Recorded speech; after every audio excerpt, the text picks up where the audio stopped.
Listo, chicos. ¿Ustedes ya logran visualizar mi pantalla entonces? Sí, Sí, profe. sí, Listo. En este momento, yo ya pues estoy acá directamente en la videollamada, en la presentación, entonces no puedo ver lo que pasa en la videollamada. Si hay alguna pregunta o algo, les pido que alguien levante el micrófono y la realice y que todos permanezcamos como con el micrófono en silencio para que podamos escuchar, que a veces se les abren los micrófonos y pues eso nos genera un poquito de interferencia.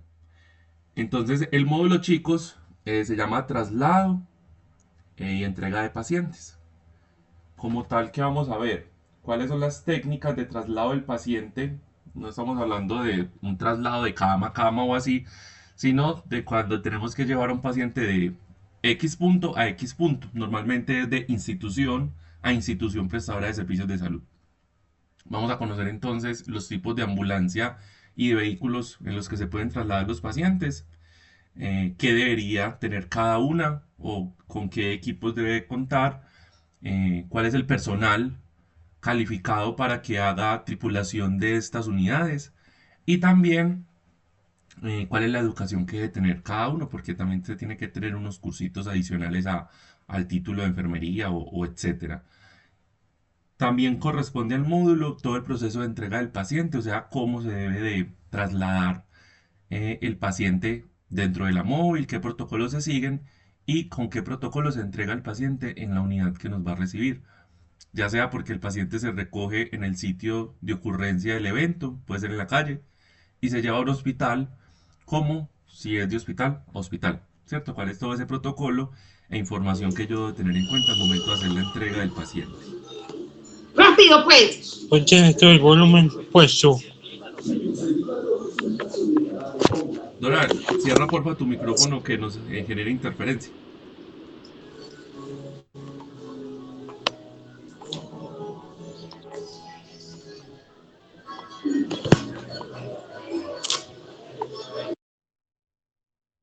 Listo, muchas gracias. Listo, yo esas presentaciones igual se las voy a enviar para que ustedes la tengan ahí en su poder, pero igual pues aquí les voy hablando, que es el traslado. Entonces, hay un concepto que es transporte y hay un concepto de que es traslado. Cuando estamos hablando de traslado, estamos hablando de una acción. Trasladar es la acción de llevar algo o alguien de un punto a otro punto. Cuando hablamos de transporte, es el medio tecnológico con el cual vamos a hacer ese traslado. Quiere decir, el traslado es la acción de yo llevar al paciente de X a B, mientras que el transporte es el medio que yo voy a utilizar para poder hacer esa acción. Entonces, debe quedar muy claro de que transporte y traslado no es lo mismo, porque tienen unos significados diferentes. Recuerden, cuando yo hablo de traslado, es la acción de llevar, de mover el paciente de un punto a otro punto. ¿Cuáles pueden ser esos puntos? Yo lo llevo desde donde sufrió la alteración de su estado de salud hasta el primer hospital o centro de atención. Ese es el traslado, es la acción. O de centro de atención a centro de atención. Eso también es un traslado. Mientras que cuando hablamos de transporte, entonces hablamos como muestra ahí la diapositiva, el transporte es el medio. Es cómo yo puedo llevar a esa persona o yo puedo ejecutar ese traslado. Transporte habla entonces de algo, de un vehículo, por decirlo así. Mientras que el traslado habla de una acción. Entonces vamos a centrarnos primero en el transporte. ¿Qué medios de transporte conocen ustedes que se utilizan a nivel hospitalario o prehospitalario para hacer un traslado?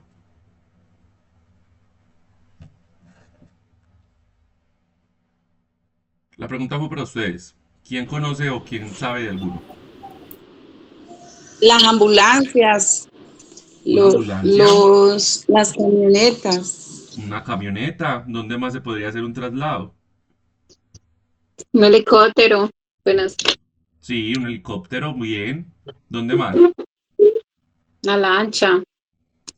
Muy bien, ahí básicamente abarcamos los tres tipos de vehículos que hay, que son los terrestres, los acuáticos y los aéreos. Muy bien. Entonces resulta y sucede que hay una resolución a nivel nacional, que es la resolución 3100 del 2019. Esta resolución es la habilitación de los servicios de salud. Cada vez que yo vaya a tener un transporte, ya sea aéreo, terrestre o fluvial, que es el del agua, yo tengo que habilitar el servicio.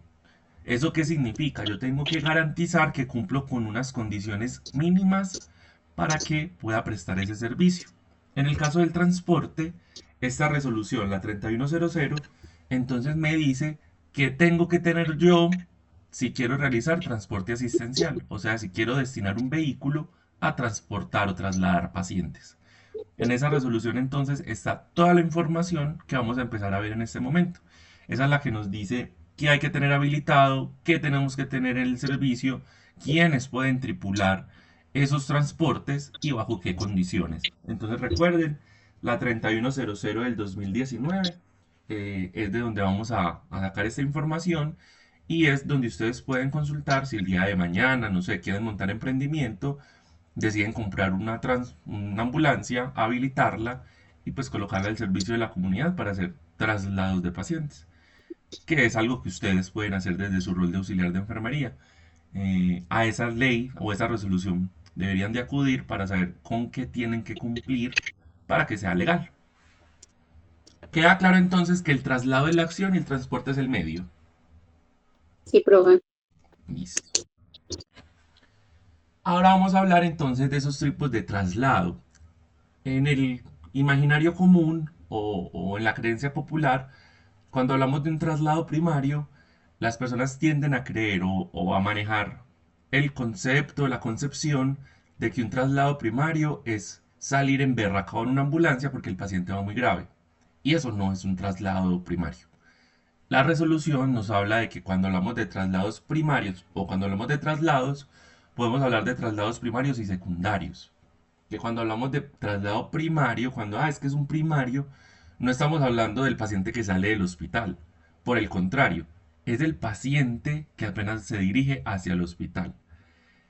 Quiere decir, aquí una atención prehospitalaria. Es cuando hay un paciente, vamos a contextualizarnos en Segovia. Hay un paciente que se accidentó, digamos que en la banca, y va a una ambulancia, realiza una valoración, una atención inicial, eso se llama atención prehospitalaria, y decide que ese paciente necesita atención médica. Entonces lo suben a la ambulancia y lo trasladan hacia un hospital, San Juan de Dios, San Vicente. Hay un traslado primario. Es el, es el traslado que se realiza desde el sitio donde ocurre el evento hasta el centro de atención inicial, o sea, hasta al primer hospital donde ese paciente va a llegar.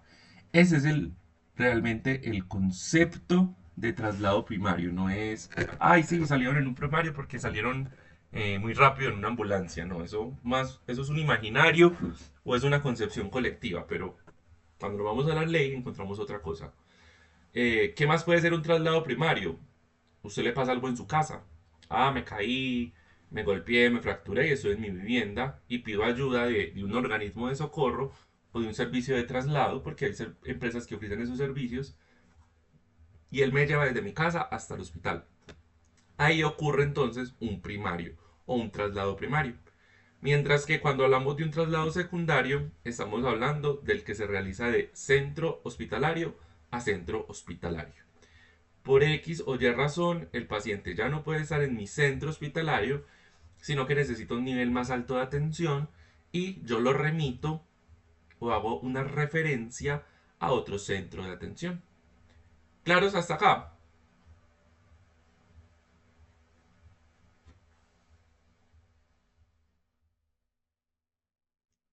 Bueno, asumir el silencio como un sí. Profe, sí, es que me olvidé. Listo, chicos. Entonces, yo puedo hacer traslados de un nivel de menor complejidad a mayor complejidad y viceversa. Quiere decir que yo al paciente lo puedo tener en un nivel 1 y puedo solicitar servicios de nivel 2 o nivel 3. O que puedo tener un paciente en un nivel 3, pero que su condición de salud no amerita un nivel 3 de atención y que puede ser atendido en un nivel más bajo y que puedo desaturar los niveles 3, que digamos que es donde pueden haber pacientes más delicados. En la zona, usted, ustedes van a contar con hospitales de nivel 1, que sería el de Segovia, el de Remedios, el de Verachí, el de Yalí, Zaragoza. Pero también van a encontrar instituciones de nivel 2, como lo es la S de Yolombó. Y si mal no tengo entendido, ustedes saben que pues ya no resido en la zona. Caucasia es nivel 3 de atención, o en Caucasia hay nivel 3 de atención también. Entonces ustedes, cuando ya estén graduados y puedan empezar a laborar, pueden trabajar en estas instituciones realizando traslado de pacientes. O sea, llevando un usuario de X institución a X institución. El traslado puede ser de una persona o también puede ser de una muestra. ¿Cómo así? Yo puedo llevar una muestra para que la muestra sea procesada en otra institución, porque en mi institución no tengo cómo procesarla. Un examen, una ayuda diagnóstica. Yo también puedo trasladar ese tipo de cosas, no necesariamente tiene que ser una persona. O puede ser un paciente, ya sea porque el paciente se va a quedar en la institución donde yo voy a ir a dejarlo, o sea porque el paciente, yo voy, lo llevo, le hago algún procedimiento y lo retorno nuevamente a mi institución de inicio. Eso también se puede hacer. No todos los pacientes que yo me lleve necesariamente se tienen que quedar en otro hospital. Yo a veces puedo llevar pacientes a que se les haga algún procedimiento y yo me devuelvo con el paciente. Eso también es válido, eso también lo contempla la normativa como tal. ¿Claros? Sí, Sí. profe. Sí. Listo. Mientras que hablamos de transporte, recuerden que ya el transporte es el medio por el cual yo voy a realizar el traslado de ese paciente. Entonces, vamos a hablar de ambulancias, porque pues finalmente en Colombia el medio habilitado para hacer esos traslados son las ambulancias. Tenemos ambulancias TAP, termina en B, tenemos ambulancias TAM, termina en M, y tenemos vehículos de emergencia. Tenemos esos tres tipos de ambulancia, teniendo en cuenta que cualquiera de ellas puede ser aérea, o sea que puede ser un vehículo que vuela, puede ser fluvial, es la que va a través de los ríos y de los mares, y puede ser terrestre, que es la que va a través de las carreteras. Ya sea TAP, ya sea TAM, o sea vehículo de emergencia, cualquiera de esas tres puede ser aérea, fluvial o terrestre. Eso depende más de la zona en la que nos encontremos. Si nos vamos para departamentos como el Bichada, Guainía, la Amazonía, vamos a encontrar, por ejemplo, muchas ambulancias fluviales, porque ellos se transportan a través de los ríos. Allá no hay mucha carretera. Allá los principales o la principal vía de comunicaciones es la fluvial, de municipio a municipio, de pueblo a caserío. Ellos tienden a navegar mucho. Entonces, por ejemplo, en esas zonas tenemos ambulancias fluviales. Puede ser básica, medicalizada, puede ser vehículo de emergencia, pero es fluvial, o sea, va por el agua. Las Fuerzas Armadas tienden a tener mucho vehículo de transporte aéreo. O sea, ellos pueden realizar traslado de pacientes a través de vehículos que vuelan, ¿cierto? Por el aire. Son ambulancias porque están habilitadas o son vehículos de emergencia porque están habilitados como vehículos de emergencia. Entonces vamos a centrarnos en las ambulancias, haciendo especial hincapié en las terrestres porque pues nosotros no estamos en una zona de acceso fluvial, ¿cierto?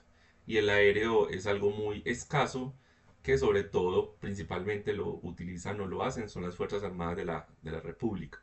Entonces vamos a hablar de esas terrestres, que son las que pues, vamos a tener más contacto en el día a día. El transporte terrestre, entonces se divide en tres. TAP, TAM, vehículo de emergencia. Les hago la invitación a que vayan y cuando vean pasar una ambulancia, le busquen ese letrerito que dice TAB, la TAP. ¿Qué es la TAP? Es un transporte asistencial básico. ¿Y qué quiere decir que sea un transporte asistencial básico? Es un servicio de transporte en el cual se hace el traslado de un paciente que no necesariamente su condición necesita de un médico y que además los equipos e insumos que tiene la ambulancia, aunque incluyen bastantes cosas, el manejo de la vía aérea, el manejo circulatorio, manejo quirúrgico, no incluyen un soporte vital avanzado. Quiere decir, ahí no hay un respirador, no se realizan procedimientos de intubación del paciente, de sedación del paciente. Es un servicio básico donde el estado del paciente, eh, digamos, no está tan comprometido, sí necesita un traslado, pero que los equipos que hay disponibles en esa TAP o en ese transporte asistencial básicos son suficientes para darle soporte, que no es necesario que vaya un médico en la tripulación, que no es necesario un soporte ventilatorio, que no es necesario manejar la vía aérea del paciente a nivel de intubación orotraqueal. Esa ambulancia entonces la conocemos como la TAP, que es, en su gran mayoría son casi todas las que hay en la zona o las que yo he alcanzado a ver. Todas están habilitadas como TAP, Transporte Asistencial Básico. Pero también tenemos las TAM. Las TAM es el transporte asistencial medicalizado. Creo que Aris Minin tiene una medicalizada, creo que en alguna vez vi pasar. Si no es Aris, debe ser alguna de estas grandes empresas. Tiene una TAM, porque yo la he visto, y significa transporte asistencial medicalizado. Transporte asistencial básico TAP, transporte asistencial medicalizado TAM. Esto significa que ese transporte asistencial medicalizado debe de ser tripulado o dentro de su tripulación debe de contener un médico. O sea que la persona que va tripulando, pues son varias, pero dentro de esa tripulación debe haber un médico. Además, dentro de esa ambulancia hay soporte vital avanzado, o sea que hay respiradores, hay manejo de la vía aérea avanzada a través de intubación orotraqueal, hay medicamentos disponibles dentro de la misma ambulancia, no solamente líquidos y soluciones, sino que ahí ya podemos encontrar medicamentos para hacer reanimación, para calmar el dolor, para antiinflamatorios, etcétera, ¿cierto? Ya ahí podemos tener medicamentos porque hay médico. Recuerden que los medicamentos solamente pueden ser recetados por médicos. Enfermería hace la administración del medicamento. Entonces, como ahí ya hay un profesional en medicina, también puede haber disponibles medicamentos para hacer la administración en caso de que sea necesario. Obviamente en la TAP también pueden haber medicamentos, pero el medicamento no es de la ambulancia, sino que cuando yo salgo del hospital, pues yo salgo con los medicamentos que tendría que administrarle al paciente durante el camino. Por ejemplo, en un viaje de 4 o 5 horas, pues muy posiblemente ese paciente tiene algunos medicamentos programados, entonces yo ya me los llevo pues preparados o listos para preparar. Pero el medicamento no es de la ambulancia, sino que el medicamento salió conmigo desde el hospital con una orden médica que ya me dijo qué dosis, por qué vía y en qué momento se lo voy a administrar. Mientras que la TAM los tiene ahí, o sea, dentro de la ambulancia hay medicamentos que vos puedes hacer uso de ellos porque obviamente ahí hay un médico que me puede dar la autorización para yo pasar a hacer la administración del medicamento. Y los vehículos de emergencia son esos otros vehículos que no necesariamente son unas ambulancias, sino que son carros, son camionetas, son automóviles que prestan servicios de emergencia. O sea, ellos no están habilitados para hacer intervenciones en salud, pero sí sirven y sí funcionan perfecto para que en caso de una emergencia los organismos de socorro puedan trasladarse y puedan trasladar a una persona que su estado de salud no sea muy crítico. Por ejemplo, en el medio lo vemos mucho, bomberos, hay cuerpos de bomberos que trabajan con vehículos de emergencia, que tienen camionetas, que organizan la parte de atrás para que en caso tal ahí puedan montar a un paciente y transportarlo, ¿cierto? Esto se ve mucho en instituciones como cuerpos voluntarios de bomberos, cuerpos oficiales de bomberos, Cruz Roja, que es un organismo de socorro internacional que presta todo lo que es servicio de salud, Defensa Civil, que es una institución nacional, de carácter nacional, que presta todos los servicios de búsqueda y rescate, y organismos de socorro que prestan servicios de atención de eventos masivos y este tipo de cosas. Entonces ellos pueden tener vehículos de emergencia, aunque también pueden tener TAP y también pueden tener TAM. ¿De qué depende eso? Recuerde que cada uno de estos que estamos viendo es un servicio que tienen que habilitar. Quiere decir, si yo quiero tener una TAP, un traslado asistencial básico, yo tengo que presentar ante el Ministerio de Salud unos requisitos básicos que el Ministerio de Salud después me va a dar una eh, autorización para que yo pueda tener ese servicio. Entonces ahí es donde yo les digo, hay que irnos entonces a la resolución 3100 y de buscar transporte asistencial básico que se tiene que tener para que me habiliten, para que yo pueda prestar ese servicio. Ya sea el básico, ya sea el medicalizado, puedo tener los dos, puedo tener una ambulancia básica y una medicalizada, o que necesito tener en caso tal de que yo preste son servicios de vehículo de emergencia, que no es una ambulancia, o sea, ahí no vas a encontrar o no deberías encontrar nada médico quirúrgico, simplemente es la acción de transportar, no hay una atención o no debería haber una atención, porque no son vehículos aptos para dar atención prehospitalaria. Chicos, ¿vamos claros? ¿Me estoy haciendo entender o esto está muy enredado? Profe, sí, yo sí entiendo. Pues al momento sí. Perfecto, compañeritos. Entonces vamos a continuar. Profe, un momentico, me regala el título de la clase. Traslado y transporte del paciente. Gracias. Gracias, profe. ¿Listo?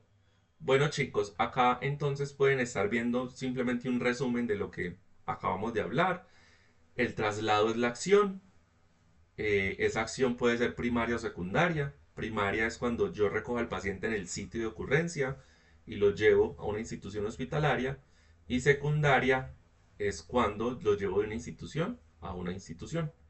Mientras que el transporte es el medio. Y ese transporte puede ser un transporte asistencial básico o un transporte asistencial medicalizado. Ambos son ambulancias, solamente que se clasifican como básica y medicalizada dependiendo del profesional que va en la ambulancia y los insumos o los equipos disponibles para hacer estabilización de ese paciente. Ese es pues como un resumen general de lo que acabamos de ver. Vamos entonces a continuar y vamos a ver cuáles o quiénes pueden tripular estos servicios. El transporte y el traslado de pacientes a bordo de una ambulancia es un acto médico. Como es un acto médico, chicos, quiere decir que tiene todas las complicaciones éticas y legales correspondientes. Sigue siendo un espacio donde se está dando atención de pacientes, por lo tanto hay que seguir tratando al paciente con toda la ética correspondiente. Sigue siendo la historia clínica un documento privado, se les tiene que seguir respetando sus derechos, se le tiene que seguir dando, o el paciente tiene que seguir dando consentimiento para cualquier procedimiento que se le vaya a realizar. El paciente puede desistir del procedimiento en caso tal de que él lo desea porque es un derecho. Entonces es un acto médico. Quiere decir que aunque no estemos dentro del hospital, continúa siendo una atención que tiene que cumplir con todas las condiciones legales, éticas y humanas. Además, hay traslados que no necesariamente los tiene que hacer médico. De hecho, es muy raro o es muy poco frecuente, no es que sea raro, es poco frecuente que el traslado lo realice el médico. De hecho, lo haces cuando ya hay un paciente que está en un estado pues, de salud un poquito más complejo. De lo contrario, las personas que vamos a realizar los traslados, ¿quiénes serían? Auxiliares de enfermería, tecnólogos en atención prehospitalaria o los paramédicos, jefes de enfermería. Estos serían las personas que normalmente realizan esos traslados, pero siempre, en cualquiera de los casos, ya sea en básica y medicalizada, ya sea auxiliar o sea un paramédico, siempre tiene que haber un médico supervisor a cargo. El médico no necesariamente tiene que ir en la ambulancia, pero el médico te tuvo que entregar ese paciente, te tuvo que explicar las condiciones de traslado de ese paciente, te tuvo que dar unas órdenes para en caso tal de que el paciente necesite medicamentos, etcétera, él debe entregarle al, ya sea al personal de enfermería o a los paramédicos toda la información para realizar la atención de ese paciente en el traslado, o sea, cuando me lo estoy llevando. Aunque nosotros nos vayamos solitos con el paciente, nosotros tuvimos que haber recibido una entrega de ese paciente por parte de un médico supervisor. No es que el médico sea un supervisor del hospital, sino que en ese momento pasa a ser como el que está supervisando el traslado de ese paciente como tal. Y por lo tanto, él también tiene complicaciones legales si se presentara algo durante el traslado. No quiere decir que si se presenta algo, entonces todos pagamos, no. pues hay cosas que simplemente son normales, ¿cierto? Las personas nos morimos, es que es algo que ustedes van a tener que también entender en el transcurso de sus carreras. Las personas nos morimos y nos vamos a morir, no, por más que a veces hagamos las cosas y la demos toda y hagamos todo lo posible, a veces humanamente no se puede hacer algo y la persona fallece. Entonces no necesariamente todo el que fallece nos van a demandar, pero si falleció a causa de una omisión, por ejemplo, del médico, el médico no les dio a ustedes una instrucción o algo, entonces ahí sí hay unas complicaciones legales, pues como tal. Pero si el estado crítico del paciente, pues lo llevó a la muerte, chicos, eso también hace parte del proceso de la vida. Morir es parte de vivir. Entonces, pues todo no es una demanda como tal. Pero sí, siempre vamos a estar a cargo de un médico. Ese médico es el que nos va a decir por qué lo van a trasladar, bajo qué criterios, en qué condiciones, qué vamos a hacer durante el traslado, si vamos a administrar medicamentos y todo ese tipo de cosas. Obviamente el paciente ya lleva una historia clínica o ya lleva pues un motivo de traslado y nosotros solamente lo ejecutamos. ¿Quiénes pueden trasladar entonces? ¿O quién es el talento humano que puede hacer traslados en los transportes? Tenemos dos tipos de ambulancia. Tenemos la TAP y la TAM. Ahora bien, en esas ambulancias tiene que ir algo que se llama tripulación. Cuando yo hablo de tripulación, estoy hablando de 3 personas. En las ambulancias, y yo sé que me van a decir que no se ve, pero yo les estoy enseñando desde lo legal, en las ambulancias deben haber 3 personas. Una persona es el conductor de esa ambulancia y otras 2 personas son personal de salud. El paciente no cuenta dentro de la tripulación. Una ambulancia siempre debe de ir con un conductor y 2 profesionales de la salud, ya sean médico y enfermera, o médico y auxiliar de enfermería, o auxiliar de enfermería con auxiliar de enfermería, o paramédico con paramédico, o paramédico con auxiliar de enfermería, etcétera. Se pueden hacer las combinaciones que sean dependiendo del servicio, pues como tal. Vamos a hablar entonces, recuerden, tripulación, 3 tripulantes, conductor y 2 de salud. Hablemos primero de la TAB, Transporte Asistencial Básico. Legalmente, ¿quién la puede tripular?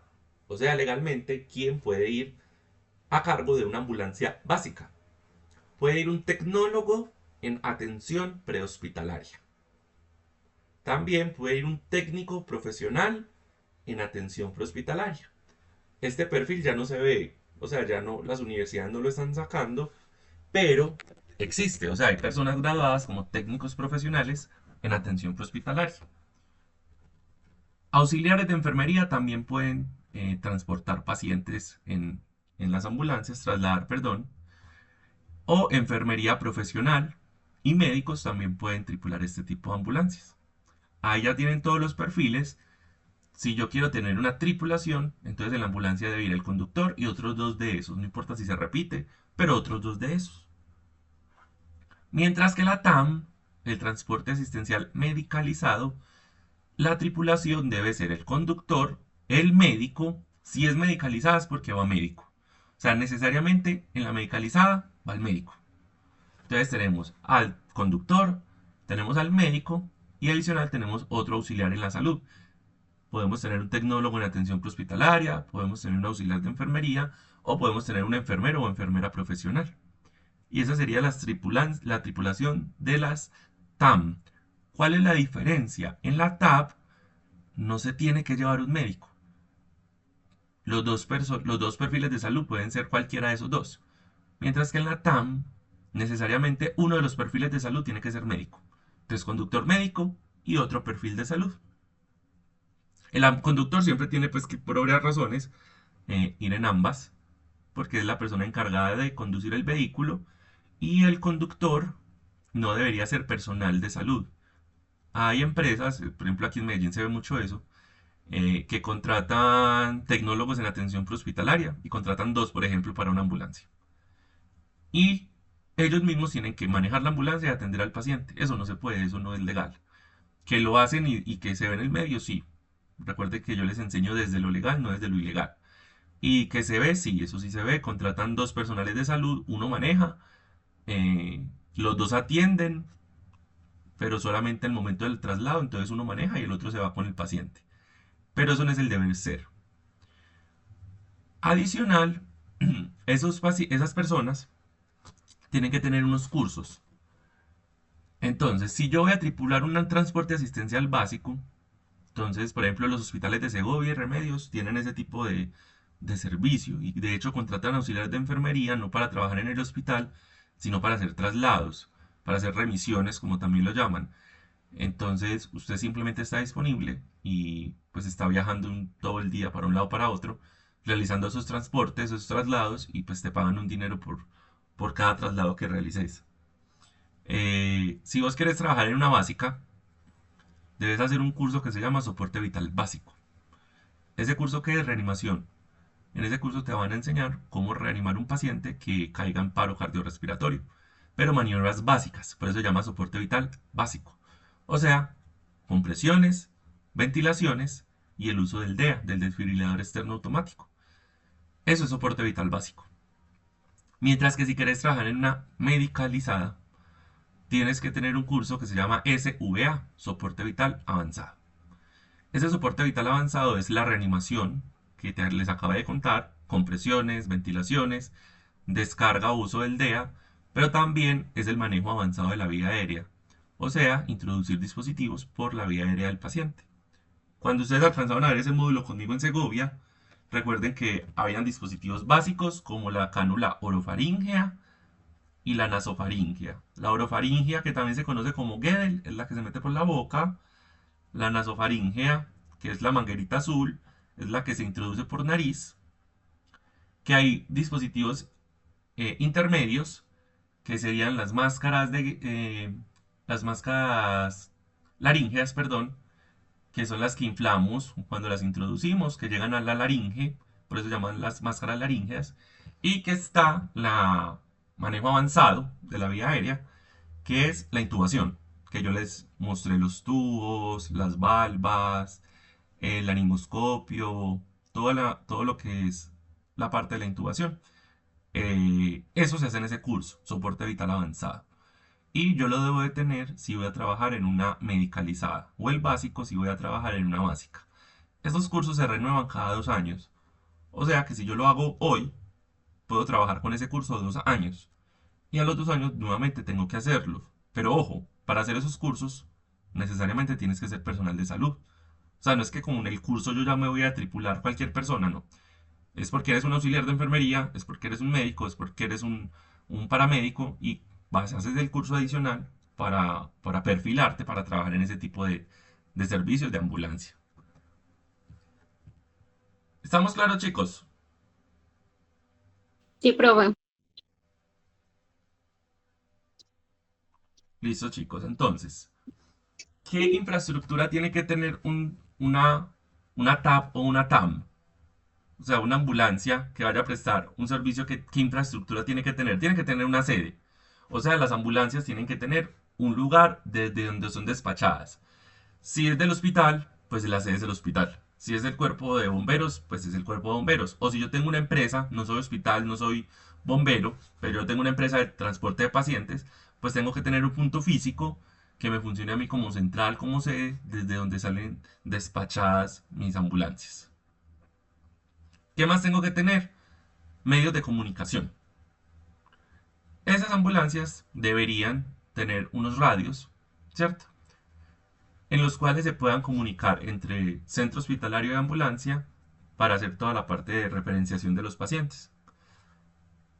Además, en esa infraestructura de comunicaciones también entra todo lo que es sirenas, todo lo que es luces de emergencia. Las luces y las sirenas de las ambulancias no es como que prendamos la que queramos. Hay una que se prende, por ejemplo, hay una sirena que se prende cuando yo apenas voy por el paciente. O sea, la ambulancia sale vacía y va por el paciente. Entonces ahí hay un tipo de sirena. Hay otra sirena y es cuando ya la ambulancia lleva el paciente. Hay otra sirena y es cuando la ambulancia va a cruzar a una intersección. O sea, en donde se cruzan dos avenidas. Entonces va una avenida, otra avenida, se cruzan. Cuando la ambulancia vaya a cruzar por esa intersección, ellos tienen otro tipo de luz y sirenas. Cuando la ambulancia está en un taco, o sea, cuando hay mucho tráfico y la ambulancia lleva paciente y necesita pasar, ellos encienden otra sirena, que es la que suena muy rápido, y eso es una señal de que pues que ellos están ahí, que hay mucho tráfico y que necesita que le abran paso. Entonces, dependiendo, obviamente, pues esto es más bueno si lo pudiéramos hacer directamente en una ambulancia, para que ustedes vieran, dependiendo del sonido de la sirena, es también qué es lo que está pasando con el paciente. Pero el que hace eso es el conductor. Y retomándonos, eso también hace parte de las comunicaciones. Además, la ambulancia tiene que tener un área del paciente. Y en esa área del paciente, que es el habitáculo de atrás, ustedes han visto que las ambulancias tienen dos espacios. Adelante, la cabina, que es donde va la tripulación, y la parte de atrás, o el cajón de atrás, que no se llama cajón, sino que se llama habitáculo. Ese es el área del paciente. Si ustedes alcanzan a ver en la diapositiva, esa área del paciente tiene unos colores. Dependiendo de ese color, o ese color que es lo que hace, es como mostrar que en cada uno de esos colores hay unos insumos. Me explico mejor. Por ejemplo, el habitáculo de atrás es el cajón grande donde va el paciente. Esos habitáculos tienen unos cajones o unos habitáculos más pequeños. En cada uno de esos cajones o esas cajoneras hay insumos. Por ejemplo, los que están marcados con el color rojo es todo lo circulatorio. ¿Qué van a encontrar en esos cajones? Catéteres, líquidos, soluciones, macrogoteros, microgoteros, todo lo que sirva para pasarle líquidos al paciente. En el azul, todo lo que sea quirúrgico. Entonces vamos a encontrar, por ejemplo, apósitos, vamos a encontrar kits de suturas, vamos a encontrar tijeras, vamos a encontrar micropor, guantes, tapabocas. En el amarillo, todo lo que sea pediátrico. Entonces vamos a encontrar todos los insumos, pero de paciente pediátrico.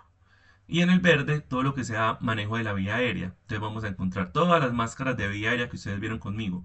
La cánula nasal, la simple, la de no reinhalación, la de reinhalación parcial, el sistema de Venturi, todo lo que sea para administrarle oxígeno al paciente, entonces lo vamos a encontrar en los habitáculos marcados como verdes.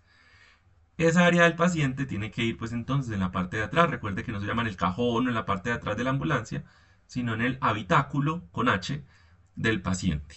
Eso es lo que como tal es la infraestructura de la ambulancia.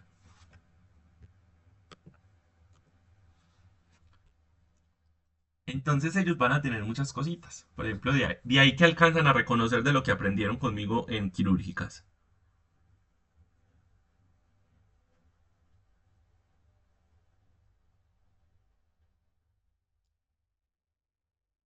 Ninguno alcanza a reconocer nada. Sandanas. Ay, espera.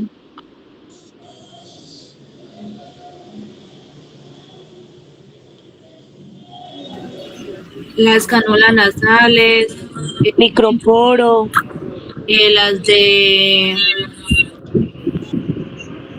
Bueno, Profesor, alcanzaba. está el sistema Venturi, la cánula nasal, la máscara de no reinhalación, Ahí el no hay de no micropor. reinhalación. No, ¿No? este las es de nebulización. EPA. Eso es una simple.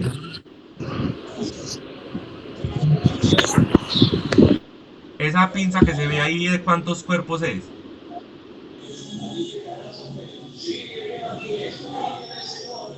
Dos. De dos, porque tiene articulación.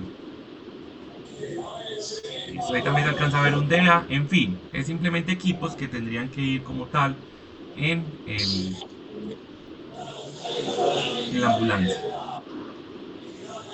Listo, chicos. ¿Tienen alguna duda hasta lo que vamos?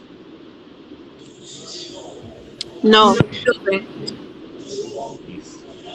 Esto yo sé que no se alcanza a leer, pero yo se los voy a ir contando por colorcitos. Además, todos los semáforos, y que todos los semáforos, todos los insumos, o sea, todos los insumos que yo tenga dentro de la ambulancia tienen que tener un semáforo.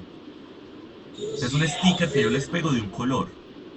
¿El color de qué depende? De la fecha de vencimiento del insumo. Entonces yo todos los días tengo que hacer el inventario a la ambulancia para saber qué tiene, qué le falta y lo que hay, qué fecha de vencimiento tiene. Todos los insumos que se venzan en una fecha mayor a un año, la persona que tenga el micrófono, apáguelo porfa para que todos escuchemos.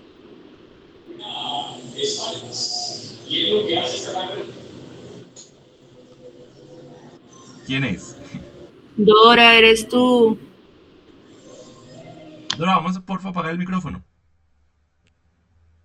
Gracias.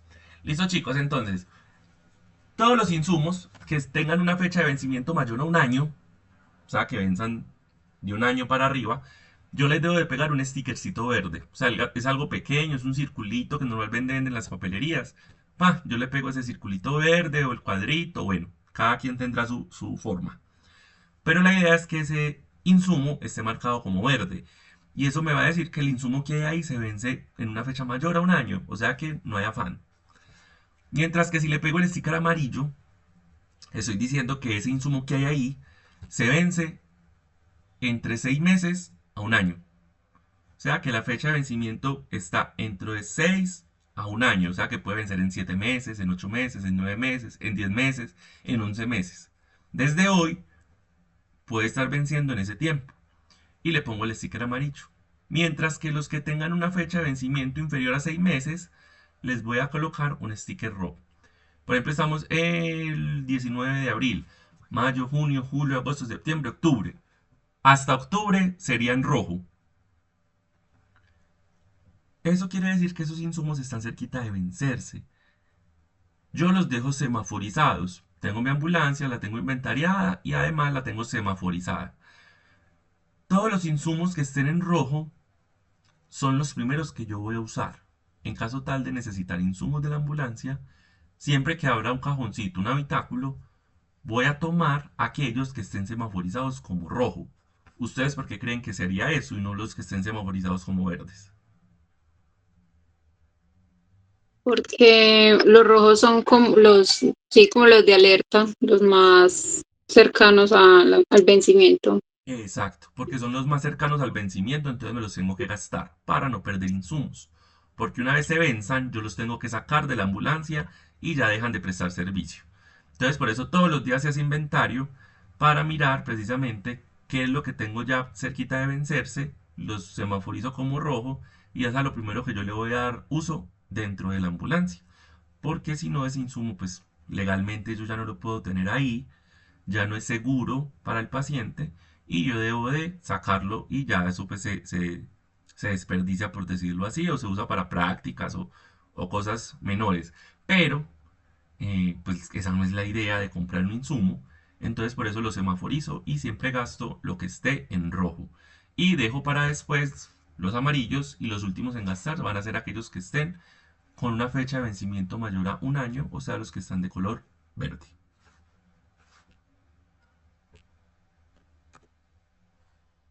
¿Cómo se prepara entonces el vehículo? Yo ya soy parte de la tripulación, y sé que tengo que salir con un paciente. Entonces, lo primero que se tiene que hacer es que esa tripulación tiene que inspeccionar al vehículo. ¿Cómo lo va a inspeccionar? Entonces, se hace una inspección del vehículo apagado. Es una observación que se le hace al vehículo, sobre todo el conductor, donde va a observar el estado general de la móvil, de la ambulancia. Mientras que el personal de salud estamos por dentro también haciendo una verificación general. Ahí pues ya no entramos al detalle, sino que está el vehículo y lo vamos a inspeccionar, vamos a revisarlos con apagado, no hay necesidad de tenerlo encendido. Después pasamos a hacer la verificación del vehículo encendido. El conductor principalmente se va a encargar entonces de mirar los niveles de combustible, mirar que esté funcionando las sirenas, todos los sistemas eléctricos, de comunicación, de luces, etcétera. O sea que la ambulancia prendida sirva. Y nosotros estamos adentro, pues también funcionando o verificando lo mismo, perdón, que las luces de adentro del habitáculo del paciente están encendidas, que los conectores eléctricos funcionen, que no esté pasando energía por si vamos a conectar el monitor, etcétera. Y por último, hacemos el inventario de insumos y equipos. Eso ya no le corresponde al conductor, sino que nos corresponde al equipo de salud.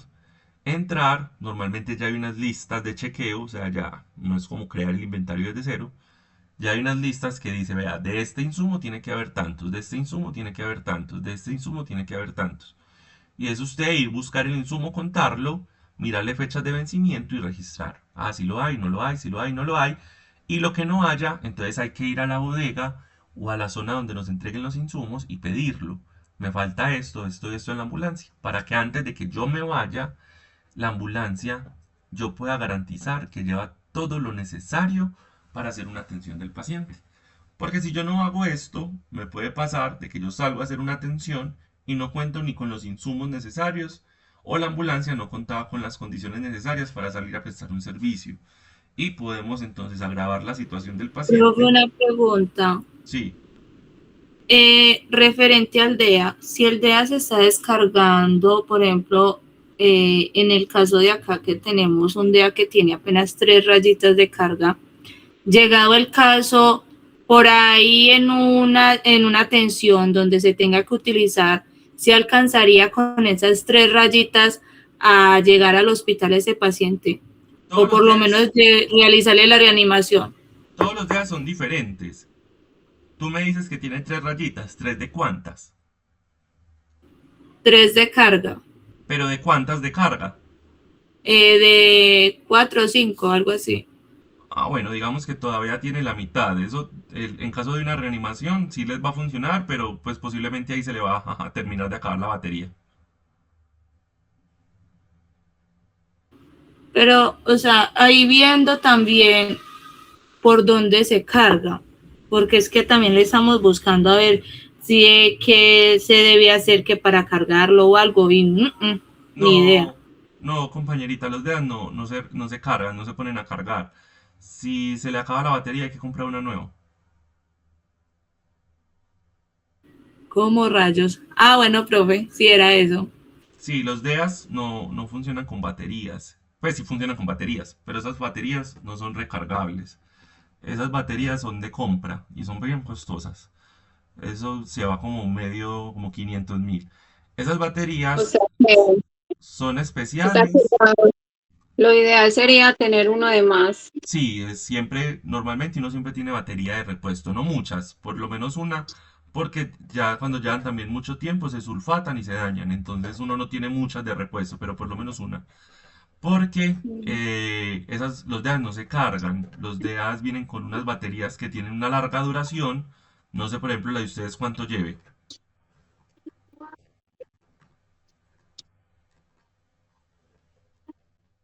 ¿Conocen cuánto tiempo llevan con esa batería? Dame un momento, yo estoy preguntando, profe. Bueno, en todo caso, los DEAs tienen una larga duración de la batería, pero cuando se acaba hay que comprar otra. Es negocio, sí, para mí, en mi parecer es negocio, pero bueno, así es como funcionan esos aparaticos.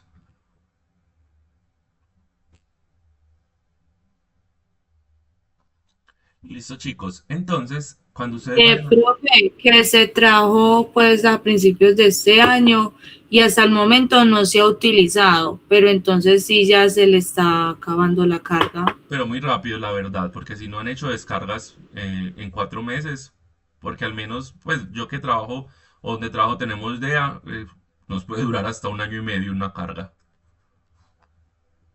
Entonces sí sería bueno que también cuando hagan un cambio, también le hagan meter una revisadita al DEA, a ver si el DEA es el que la está descargando rápido. Porque también hay que hacerle mantenimiento. Entonces llevarlo a un sitio autorizado para que un ingeniero biomecánico pues, lo revise y mire si es que de pronto el DEA está presentando algún daño, alguna falla y por eso le está descargando la batería, porque la verdad las baterías duran muchísimo. Ah, bueno, profe, yo voy entonces a comentarle a mi sargento a ver. Y también podría ser de que al momento de entregar la parte de los insumos y de las herramientas y así, entonces se abría el DEA como para que vieran de que estaba completo, de que no le faltaba nada. Entonces en esa abre y cierra se podría descargar. No, de hecho recuerden que el DEA tiene un botoncito que alumbra verde cuando está, por decirlo así, con carga suficiente. En la descarga pudo darse a que lo están encendiendo para hacer la entrega, de pronto lo están encendiendo, para que se escuche la voz que habla del DEA y ese tipo de cosas, y pues ahí sí puede haber una descarga. Si ustedes lo que quieren ver, si el DEA tiene carga, es que busquen el botoncito verde que da una señal verde, verde, verde, y eso les está dando indicación de que hay carga suficiente, sin necesidad de prenderlo. Ah, sí, entonces sí era eso, de que se abría el DEA para que se escuchara que sí estaba funcionando, entonces en eso fue que se estaba descargando seguramente. Sí, porque le están Entonces dando uso. no es necesario destaparlo, sino verificar el botón, la lucecita verde, si está cargado o no está cargado. Sí, uno destapa el DEA, verifica que estén los parches, verifica que esté la toallita, verifica que esté la máquina de afeitar, que esté la Pocket Max y que el botoncito verde esté alumbrando de forma constante, porque eso es una señal de carga, no hay necesidad pues de prenderlo. Ese encendido lo pueden dejar para hacerlo una vez a la semana, no tiene que ser todos los días. Ah, bueno, profe, muchas gracias por la información. Listo.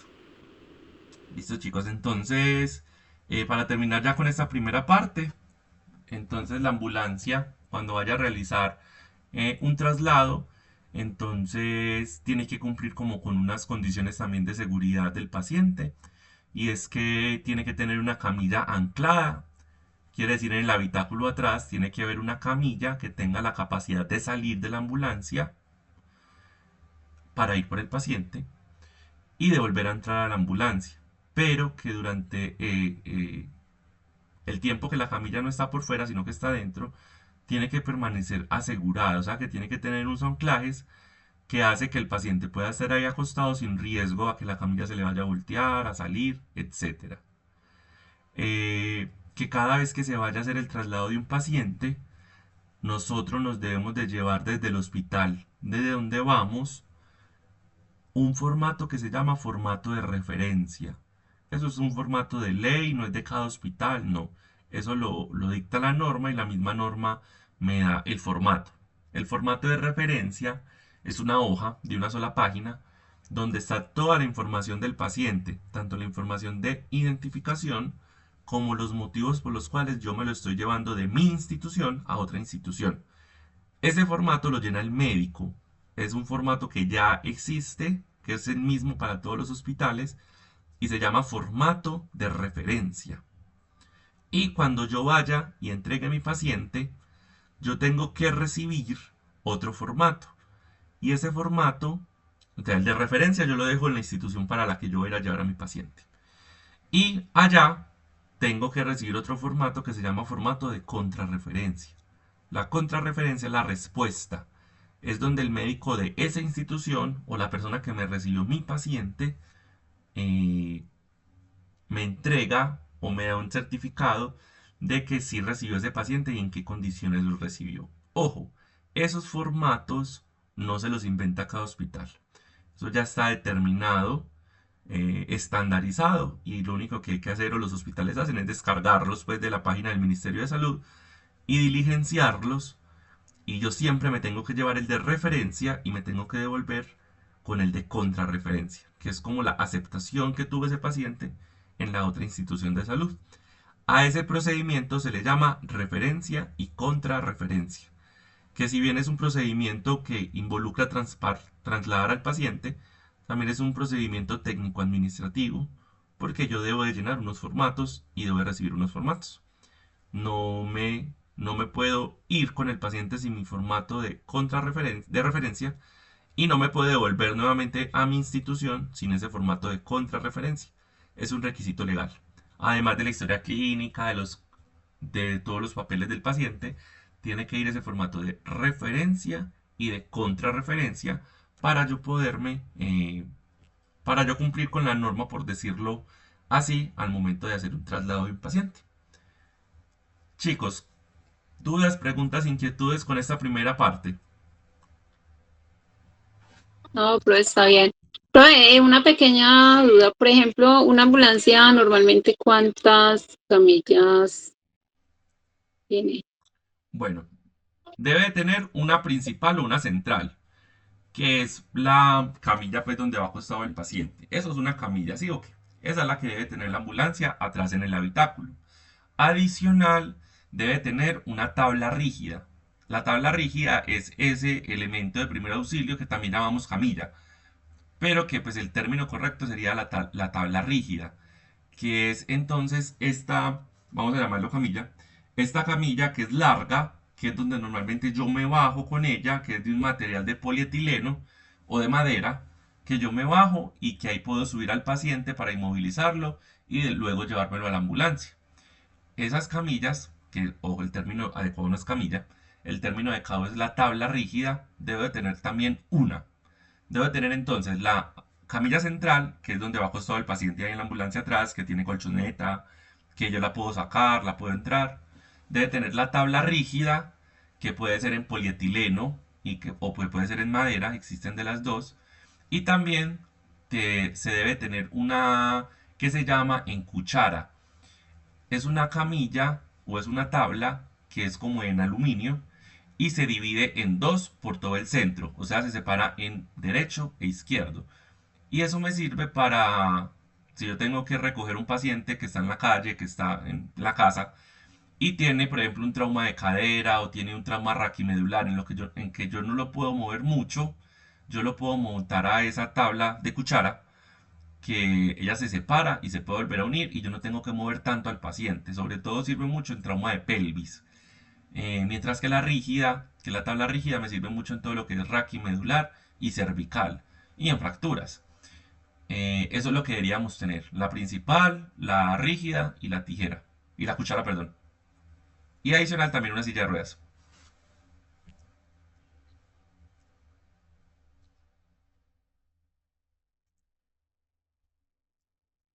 ¿Alguna otra duda? No, profe, está bien, ya entendí. Listo, chicos. Entonces, esa fue la primera sesión. En la primera sesión quería era que habláramos de los tipos de ambulancias que hay. Ya saben que hay TAP, que hay TAM y que hay vehículos de emergencia, que simplemente es un vehículo que se utiliza en caso de emergencias. Se marca, tiene signos de que es un vehículo de emergencia, ya sea de la Cruz Roja, de bomberos, etcétera, pero que no es el sitio adecuado para dar atención, sino simplemente para trasladar, para llegar, ¿cierto? Sí, los paramédicos llegaron en el vehículo de emergencia, los bomberos llegaron en el vehículo de emergencia. Puedo trasladar en él, sí, si es una emergencia lo puedo hacer, pero no es lo adecuado para yo prestar un servicio de transporte y traslado. Están las básicas, están las medicalizadas y ya conocen quiénes las pueden tripular. Dependiendo de mi perfil profesional, qué ambulancia puedo tripular, quién tiene que ir en qué y además qué curso adicional deben de tener para prestar esos servicios de traslado asistencial. En la próxima sesión vamos a hablar de referencia y contrarreferencia, de todo el procedimiento técnico-administrativo para brindar referencia y contrarreferencia. ¿Qué vamos a aprender? Vamos a ver cuáles son esos formatos, se los voy a enseñar, se los voy a mandar y qué va en cada uno. Es un tema corto, pero también lo debemos de ver. Referencia, contrarreferencia, que es un procedimiento técnico-administrativo. Cuando ustedes estén trabajando, qué es lo que tengo que llevar y qué es lo que tengo que traerme y cómo lo llenan los médicos. Ese sería pues como el próximo tema. También vamos a seguir viendo todo el protocolo de traslado del paciente, o sea, cómo me lo llevo en la ambulancia, qué tengo que tener en cuenta, qué tengo que vigilar, cuántas personas yo puedo llevar en la ambulancia, dónde va el acompañante, dónde va el personal de salud, etcétera, etcétera. Eso lo vamos a seguir también viendo. También vamos a hablar un poquito de zonas protegidas, que son unas empresas que se dedican a prestar también algunos servicios. También vamos a hablar un poquito de esas zonas protegidas. Y eso sería como tal a grandes rasgos el servicio o el módulo de traslado y transporte del paciente, que son como todos estos protocolos. Chicos, no sé ustedes qué información tengan, pero pues igual yo les hablo desde lo que yo tengo o conozco, y es que pues yo no era el profe de este módulo, pero al parecer se presentó un inconveniente, hubo ahí pues como algo con la docente que iba a darles el tema. Por lo tanto, entonces se me solicita se les puedo dar la clase, pero yo no cuento con la disponibilidad de viajar a Segovia. Si me vieron ahorita al inicio, estoy de uniforme, yo vengo de mi trabajo. Por lo tanto, pues yo les dije si puedo, pero si les doy la sesión virtual. Entonces tengan en cuenta que el tiempo de esta clase, que es un domingo, yo lo voy a ir dividiendo en unas sesiones. Si ustedes no pueden asistir, yo lo entiendo. Y por lo tanto, yo estoy grabando estas sesiones para montárselas en YouTube y les envío el enlace para que cualquier persona de ustedes entre a verla, para que tengan la información o para que todos tengan la información disponible. ¿Están de acuerdo? Sí, profe. Sí, profe. Entonces yo estaré ahorita más tarde editando el videito pues y montándoselos a YouTube para que cualquiera pueda ingresar y volverlo a ver. Por eso las sesiones no van a ser tan larguitas para que pues sea un video fácil de ver. Adicional, más tarde, como les digo, acabé de llegar del trabajo, les voy a mandar una consultica para que la realicen. ¿Cuándo voy a realizar la siguiente sesión? Mañana. La voy a realizar de 1 a 2 de la tarde, chicos. Profe, no puedo estar, está bien, yo la grabo. Pero la idea es que la mayoría podamos estar. De 1 a 2 de la tarde voy a hablarles de referencia y contrarreferencia. Se las dejo grabadas para que el que no pueda estar no hay ningún inconveniente. ¿Dudas? Profe, yo tengo algo que decir. Sí, cuéntame. Angie y yo elaboramos el taller que nos pusieron hoy y que es que se embolató, que está perdido, que no lo entregaron. Entonces, a ver si usted no lo recibe para volverlo a hacer. ¿Qué más se va a hacer? Pues me parece muy correcto.